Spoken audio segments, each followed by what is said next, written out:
Hello everyone, welcome to my channel and आज का हमारा वीडियो न्यू एजुकेशन पॉलिसी 2020 के बारे में है। मैंने अपनी पहली वीडियो में न्यू एजुकेशन पॉलिसी 2020 की जो स्कूल लेवल के जो रिफॉर्म्स थे उसे डिस्कस किया है। आज की इस वीडियो में मैं आपके साथ हायर एजुकेशन लेवल में जो रिफॉर्म्स इंट्रोड्यूस्ड होंगे फ्यूचर में उसके बारे में डिस्कस करूँगी। अगर आपने मेरी पहली वीडियो नहीं देखी हो तो ऊपर में आई बटन पे क्विकली क्लिक करके उसे देख लीजिए। Before we begin with this topic, कुछ इम्पोर्टेंट इंफॉर्मेशन। सबसे पहला, रमेश पोखरियाल निशंक जी जो हमारे एचआरडी मिनिस्टर हैं एंड प्रकाश जावड़ेकर जी जो हमारे minister of information and broadcasting हैं, उन्होंने ये न्यू एजुकेशन पॉलिसी इंट्रोड्यूस किया था। आफ्टर 34 ईयर्स एक नेशनल एजुकेशन पॉलिसी इंडिया में इंट्रोड्यूस हुआ है। जो लास्ट जो इंट्रोड्यूस हुआ था वो 1986 में इंट्रोड्यूस किया गया था। 1992 में कुछ अमेंडमेंट्स किए गए थे, बट मेजॉरिटी पार्ट्स जो 1986 का एजुकेशन पॉलिसी है वही चलता आ रहा है। जो नया एजुकेशन पॉलिसी है उसके मेजर पार्ट्स कस्तूरी रंगन कमेटी रिपोर्ट जो 31 मई 2019 में सबमिट हुई थी उसके ऊपर आधारित है। Okay, let's begin the discussion. आज हम लोग major reforms at higher education level के बारे में डिस्कस करते हैं। सबसे पहला एंड सबसे important, multiple entry and exit points. इसका मतलब क्या होता है? इसका मतलब ये होता है कि अक्सर क्या होता था, अगर आप कोई कोर्स में एनरोल कर रहे हो तो जब तक आप पूरा वो कोर्स नहीं करोगे तब तक आपको डिग्री नहीं मिलती। However, according to this new reforms, अगर आप सिर्फ फर्स्ट ईयर के बाद वो कोर्स को छोड़ रहे हो तो आपको सर्टिफिकेट मिलेगी। सेकेंड ईयर के बाद वो कोर्स को छोड़ रहे हो तो डिप्लोमा मिलेगा, और थर्ड या फोर्थ ईयर के बाद छोड़ रहे हो तब आपको डिग्री मिलेगी। तो इससे क्या हो रहा है कि आप जो एक साल में जो भी एजुकेशन ग्रैब करते हो वो आपकी पूरी वेस्ट नहीं होती। अगर सपोज मैं कोई कोर्स में एनरोल हुई और वो 3 साल की कोर्स थी पर 2 साल के बाद मैं उससे छोड़ दी, तो ऐसा नहीं है कि वो पूरा 2 साल मेरा वेस्ट माना जाएगा जैसे कि अभी माना जाता है। According to this new reform, जो आपके 2 साल अगर आप कंप्लीट किए हो तो आपको एक डिप्लोमा डिग्री मिलेगा, ये दिखाने के लिए कि yes you were involve in this particular course. और एक सबसे अच्छी बात यहाँ पे ये है कि एक और कंसेप्ट उन्होंने इंट्रोड्यूस किया है जिसे हम कहते हैं एकेडमिक बैंक क्रेडिट। अब ये एकेडमिक बैंक क्रेडिट क्या है? ये एकदम डिजी लॉकर है। ये डिजी लॉकर क्या होती हैं? जो क्रेडिट को आपकी सेव। सपोज 4 साल के इंजीनियरिंग कोर्स और आपने 3 साल के बाद due to some personal reasons आप 4th ईयर कंटिन्यू नहीं कर पा रहे हो, तो होता ये है अभी के सिस्टम में कि आप एक बार एनरोल कर लिए तो आपको पूरी की पूरी कोर्स करनी पड़ती है। अगर आप बीच में निकल जाओगे तो वो पूरा वेस्ट हो जाएगा। हाउएवर, अगर सपोज आप 3 साल के बाद कोई फैमिली रीजंस के कारण में अगर आप वो कोर्स से निकल रहे हो सोच के कि ठीक है मैं 1 साल के बाद ज्वाइन करूंगी, तो ये एकेडमिक बैंक क्रेडिट से ये पॉसिबल रहेगा। ये एकेडमिक बैंक क्रेडिट आपकी क्रेडिट्स को सेव कर लेगा, और आप अगर 1 साल की वो ब्रेक भी ले रहे हो तो कोई दिक्कत नहीं है, आप फिर से नेक्स्ट ईयर आप आके वापस अपना वो कोर्स 4th ईयर से कंटिन्यू कर सकते हो। इसका मतलब कि यहाँ पे री एनरोलमेंट का प्रोसीजर नहीं रहेगा। ऐसा नहीं रहेगा कि आपको पूरे की पूरी फर्स्ट ईयर से री एनरोल करना है, नहीं, आप 4th ईयर से ही री एनरोल करोगे। हमारा जो नेक्स्ट एस्पेक्ट है वो है multidisciplinary education and research university, जिसे हम मेरू के नाम पे कहते हैं। The motive behind this MERU is to ensure multidisciplinary education. ये मल्टीडिसिप्लिनरी एजुकेशन होता क्या है? सपोज जैसे कि आप साइंस के कोई सब्जेक्ट में या तो केमिस्ट्री ऑनर्स या फिजिक्स ऑनर्स कर रहे हो, but you have a liking towards one of the subject of arts, तो अभी जो सिस्टम है उसके हिसाब से आप एक बार अगर साइंस ऑनर्स कर रहे हो तो आप आर्ट्स के कोई सब्जेक्ट को नहीं पकड़ सकते हो। वो कंप्लीटली 2 डिफरेंट स्ट्रीम्स माना गया है। हाउएवर, मल्टीडिसिप्लिनरी एजुकेशन में क्या होगा? Subjects will be divided on the basis of major and minor. Major में जो आप ऑनर्स कर रहे हो, जो आपका मेन सब्जेक्ट है वो रहेगा, और माइनर में हाउएवर आपके जो पसंदीदा सब्जेक्ट हैं जिसमें आपको इंटरेस्ट है, उसके बारे में आपको जानने की इच्छा है, तो वो आप माइनर के तौर पे उसे ले सकते हो। तो इससे ये क्या होगा कि मल्टीडिसिप्लिनरी एजुकेशन होगा, जहाँ पे तरह तरह के, ऐसा नहीं अभी जो है अभी बहुत ही स्ट्रिक्ट डिसिप्लिन एजुकेशन है। स्ट्रिक्ट डिसिप्लिन, आप एक डिसिप्लिन में हो तो दूसरा डिसिप्लिन का नॉलेज नहीं मिलता है। However, this system will go away if this new education policy is introduced. Next important reform is the introduction of a common regulatory body for the higher education system.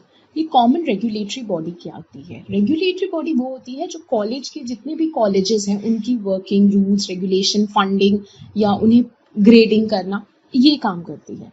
अभी के time पे ये जो regulatory bodies है एक नहीं है, बहुत सारी हैं जो अलग अलग हैं, जैसे कि यूजीसी है, एनसीटीई है, एआईसीटीई है, ये सब डिफरेंट रेगुलेटरी बॉडीज है। According to this new reform which has been introduced, उनके हिसाब से instead of having so many different bodies, अच्छा होगा अगर हमारे पास एक कॉमन रेगुलेटरी बॉडी होगी जिसका नाम रहेगा HECI, higher education commission of India. ये हायर एजुकेशन कमीशन बॉडी एक कॉमन रेगुलेटरी बॉडी रहेगी। सारे के सारे कॉलेजेस इसमें आएंगे except law and medical. Please ध्यान दीजिएगा, लॉ एंड मेडिकल के अलावा जितने भी कॉलेजेस रहेंगे वो सब HECI से ही रेगुलेटेड रहेंगे, ठीक है। HECI ही उन पे कंट्रोल रखेगा। ये HECI के 4 इंडिपेंडेंट वर्टिकल्स रहेंगे, जैसा कि आप देख सकते हो। वर्टिकल्स मतलब उनके एक इंडिपेंडेंट बॉडीज रहेंगी जो अलग अलग वर्किंग को संभालेगी, जैसे कि रेगुलेशन, उनके रूल्स रेगुलेशंस को रेगुलेट करेगी कि कैसे वो वर्क कर रहे हैं वो देखेगी। स्टैंडर्ड सेट करेगी कि मिनिमम कॉलेज की क्या स्टैंडर्ड होना चाहिए, वो मेट हो रहा है कि नहीं। फंडिंग देखेगी कि अगर उन्हें फंड्स चाहिए तो जो फंडिंग के लिए लोग अपील करते हैं वो फंडिंग के बारे में देखेगी। एंड एक्रेडिटेशन, एक्रेडिटेशन क्या होता है? जो ग्रेडिंग मिलते हैं, जैसे कि अभी NAAC जो ग्रेडिंग देता है वही सेम बॉडी एक्रेडिट करेगा, पर अब से वो सब एक कॉमन रेगुलेटरी बॉडी के अंदर रहेगी जिसकी नाम रहेगी higher education commission of India. The next point is fee fixation or fee cap. Fee fixation, एक लिमिट लगा देना कि इसके ऊपर कॉलेजेस फी नहीं चार्ज करेंगे, कि बहुत इंपॉर्टेंट है हम स्टूडेंट्स के लिए। And this fee fixation is not only for government colleges, government aided colleges, but also for private universities. ये दोनों ही private as well as public universities के लिए एप्लीकेबल रहेगी। Next reform is National Research Foundation to be established. National Research Foundation क्या है? जैसे कि यूनाइटेड स्टेट्स ऑफ अमेरिका में नेशनल साइंस फाउंडेशन है, जहाँ पे गवर्नमेंट कोई बड़े अगर रिसर्च एंड डेवलपमेंट प्रोजेक्ट चल रहा है तो उसे गवर्नमेंट फंड करती है। वैसा ही सेम एस्पेक्ट हम इंडिया में इंट्रोड्यूस करने वाले हैं।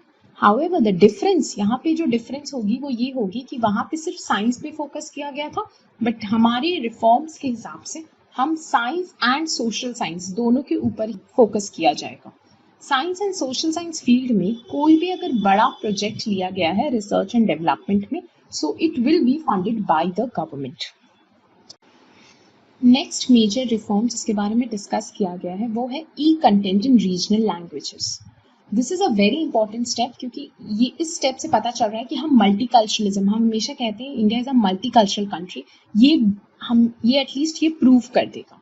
अभी जितने भी ई कंटेंट, अगर आप इग्नू के कोई कंटेंट्स देखोगे या जो हम लोग को मिलते हैं ऑनलाइन, वो अक्सर आपको सिर्फ हिंदी और इंग्लिश में ही मिलेगी। However as per the new policy, अब से ई कंटेंट अभी जो चालू होगी वो 8 लैंग्वेजेस में एप्लीकेबल होगी एंड इन फ्यूचर 8 लैंग्वेजेस में अवेलेबल भी होंगी एंड इन फ्यूचर ये लैंग्वेजेस और बढ़ेंगी। तो इससे क्या होगा कि लोग अपनी रीजनल लैंग्वेजेस में भी पढ़ सकते हैं। This is a very important step towards making India into a truly multicultural country. Next reform, special education zones for disadvantaged region. जो रीजन अभी उतनी डेवलप्ड नहीं है, वहाँ पे आप देखोगे तो हायर एजुकेशन की थोड़ी कमी भी है, इतनी डेवलप नहीं है, तो ये एजुकेशन रिफॉर्म में ये फोकस किया गया है कि वो रीजन को भी डेवलप करने के लिए वहाँ पे भी गुड इंस्टीट्यूट्स रखने की कोशिश की जाएगी। स्पेशल एजुकेशन जोन्स स्टैब्लिश किए जाएंगे। नेक्स्ट, यहाँ पे डिसएडवांटेज रीजन के साथ साथ डिसएडवांटेज सेक्शन को भी लिया गया है इनटू कंसिडरेशन। दिव्यांग फ्रेंडली एजुकेशन को भी सेटअप करने की कोशिश की गई है, उसकी एक सॉफ्टवेयर बनेगी सो दैट उनके लिए भी एजुकेशन पाना आसान हो। Apart from it, virtual labs को भी सेटअप करने की बात की गई है। ये वर्चुअल लैब्स अभी, जबकि अभी की सिचुएशन, जो कोविड की जो सिचुएशन चल रही है, उसके लिए ये एप्ट है, क्योंकि अभी बच्चे स्कूल जा नहीं पा रहे, कॉलेजेस जा नहीं पा रहे हैं एंड पूरे की पूरी लैब वर्क स्पेशली साइंस जैसे सब्जेक्ट में रुकी हुई है। अगर ये वर्चुअल लैब्स एस्टैब्लिश हो जाएंगी तो at least the students can have a look of it through the computers. A very important reform introduced in this new education policy is the focus on classical languages. हम अक्सर अपनी classical language जो है उसे भूल चुके हैं. So special emphasis दिया गया है इस language को develop करने के लिए. Focus on literature and scientific vocabulary of classical languages. माना गया कि एक separate language faculty होनी चाहिए और research होने चाहिए हमारे classical languages में, जिसे अभी with time देखा गया है कि थोड़ी हम attention उस पर कम पे कर रहे हैं. Indian institute of translation and interpretation को भी सेटअप करने की बात है. Effective steps are taken to promote National Institute of Classical Languages as far as possible. अगली रिफॉर्म की तरफ बढ़ते हैं. टेक्नोलॉजी को प्रमोट करने की बहुत कोशिश की जा रही है. अभी के सिचुएशन में और भी जरूरत पड़ रही है. इसे ध्यान रखते हुए टेक्नोलॉजी पे स्पेशल एम्फेसिस दिया गया है. National education technology forum setup करने की बात है.